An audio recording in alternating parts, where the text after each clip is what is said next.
جو بھی اس میں ریکوائرمنٹس ہیں، اس کی کوئی ضروریات ہیں، ان کو پورا کرنے کے تمام تر سیکشنز کے حوالے سے یہی ذمہ دار ہوتے ہیں۔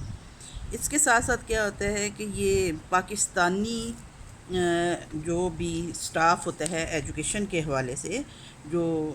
اس کو بھی تمام تر اس کے معاملات کو یہی چیک کرتے ہیں اور دیکھتے ہیں۔ پھر ہے پلاننگ اینڈ ڈیولپمنٹ ونگ۔ ہم یہاں پہ ونگز کی بات کر رہے ہیں، جو ایجوکیشن منسٹری کے تحت ونگز بنائے گئے ہوتے ہیں اس کے حوالے سے۔ تو یہ پلاننگ اینڈ ڈیولپمنٹ جو ونگ ہے، اس نے کیا کرنا ہوتا ہے، اس کا میجر فنکشن کیا ہے، کام کیا ہے، انہوں نے دیکھنا ہوتا ہے کہ مختلف علاقوں میں جو بھی پروجیکٹ تیار کرنے ہیں، ان پروجیکٹس کے لیے ایریا کی سلیکشن کرنی ہوتی ہے، آئیڈینٹیفیکیشن کرنا ہوتی ہے کہ کہاں پہ کون سا پلان بنایا جائے گا یا کہاں پہ کون سا ہم کرتے ہیں۔ تو یہ پلاننگ ونگ جو ہے اسی کی ذمہ داری ہے کہ جو پروجیکٹ جس ایریا میں چلانا ہے، جہاں پہ کام کرنا ہے، اس حوالے سے اس کی آئیڈینٹیفیکیشن جو ہے یہ پلاننگ ونگ کرتا ہے۔ اس کے ساتھ ساتھ اس کا اپریزل، یعنی اس کے حوالے سے اس کے تمام ضروریات کا جائزہ لینا، اس کی جو نیسیسٹیز ہیں ان کو پورا کرنا، ریکوائرمنٹس کو پورا کرنا، اور اس کے ساتھ ساتھ انہوں نے تیار کرنے ہوتے ہیں 5 ایئر پلانز بنانے ہوتے ہیں، اور مختلف دیکھنا ہوتا ہے، پرسپیکٹیوز دیکھنے ہوتے ہیں 5 ایئر پلانز کے حوالے سے، کہ پرسپیکٹیو سے کیا مراد ہے کہ مختلف پہلوؤں کا جائزہ لینا ہوتا ہے۔ تو انہوں نے 5 ایئر پلانز جو بنانے ہوتے ہیں اس کے حوالے سے بھی یہ انہی کی ذمہ داری ہے۔ پھر اینول ڈیولپمنٹ رپورٹس جو بنتی ہیں یا پروگرام جو چلتے ہیں، اس کے حوالے سے بھی تمام تر جو پروسیڈنگز ہیں وہ انہی کے حوالے سے ہوتی ہے۔ یہی ڈپارٹمنٹ ہے جو اس پروسیس کو کمپلیٹ کرتا ہے کہ کہاں پہ کیا کام کرنا ہے اور کیسے ہونا ہے۔ پھر ایجوکیشنل اسکیمز جو بنتی ہیں مختلف، کہ کہاں پہ کس اسکیم میں، یعنی ایکسٹرا کلاس رومز کی ضرورت ہے یا اس حوالے سے ڈیولپمنٹل جو بھی ضروریات ہوتی ہیں اس کے حوالے سے جب انہوں نے کام کرنا ہوتا ہے تو اس کی انالیسز کرنی ہوتی ہے۔ پھر ایجوکیشنل ڈیٹا ہے، یعنی اسٹوڈنٹس کی تعداد، پرسنلز کی تعداد، ٹیچرز کی تعداد، مختلف ڈیٹا ہوتا ہے کہ کہاں پہ کون کون سی ضروریات ہیں، ریکوائرمنٹس ہیں، اس سارے ڈیٹا کی اسیسمنٹ کرنا بھی انہی کا کام ہوتا ہے، اور یہ انالیسز کرنے کے بعد یہ اپنا تمام ریکارڈ تیار کرتے ہیں۔ پھر یہ کہ امپلیمنٹیشن، مانیٹرنگ اینڈ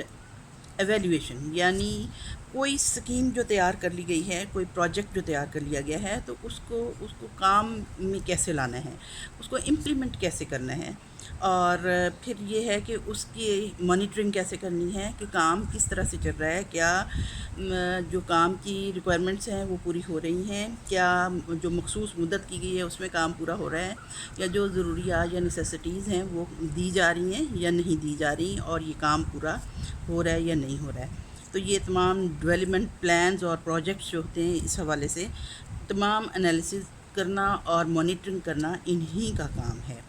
پھر یہ ہے کہ جو بھی آٹونومس باڈی ہوتی ہے، آٹونومس باڈی کیا ہے کہ جو سرکاری نہیں ہم کہہ سکتے، نیم سرکاری یا خود مختار ادارے ہیں، جیسے آج کل ہماری یونیورسٹی جو ہیں ان کو آٹونومس کہا جاتا ہے کہ ان کو خود مختاری دے دی گئی ہے، جیسے علامہ اقبال اوپن یونیورسٹی ہے یا پنجاب یونیورسٹی ہے، مختلف یونیورسٹیز کو آٹونومس باڈیز قرار دے دیا گیا ہے۔ تو ان کے حوالے سے بھی انہوں نے ان کی لک آفٹر کرنی ہوتی ہے، اس کے حوالے سے دیکھنا ہوتا ہے کہ اس ونگ میں کیا کچھ ہو رہا ہے، اور اس ونگ میں کیا پلاننگ ہو رہی ہے، کیا اس میں چل رہے مینجمنٹ کے اسٹیبلشمنٹ کیسے ہے، یا کیسے یہ اسلام آباد کے حوالے سے یہ چل رہا ہوتا ہے۔ The academy of educational planning and management جو اسلام آباد ہے وہ اس حوالے سے تمام چیزوں کو، تمام ضروریات کو چیک بھی کرتی ہے اور دیکھتی بھی ہے۔ پھر ہے primary and non formal educational wing, یعنی پرائمری ایجوکیشن جو ہے وہ، اور اس کے ساتھ ساتھ نان فارمل،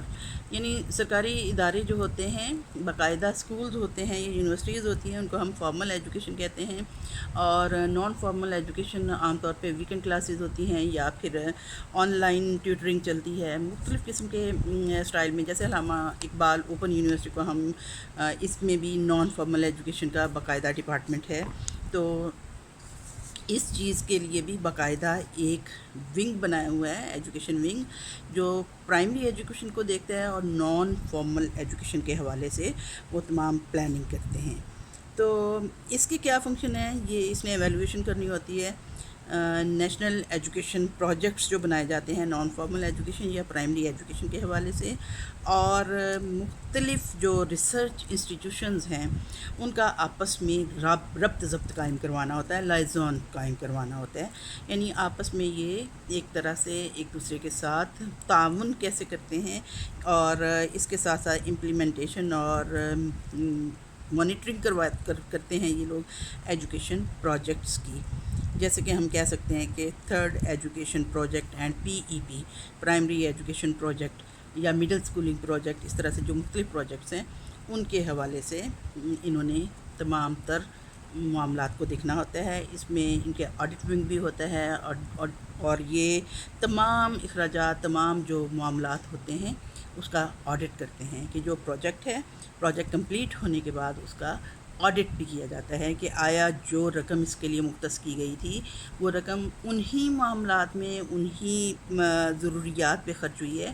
جس کے لیے اس کو مختص کیا گیا تھا۔ تو امید ہے یہ آپ کے لیے کافی ہیلپ فل ہوگا۔ اوکے، تھینک یو، اللہ حافظ۔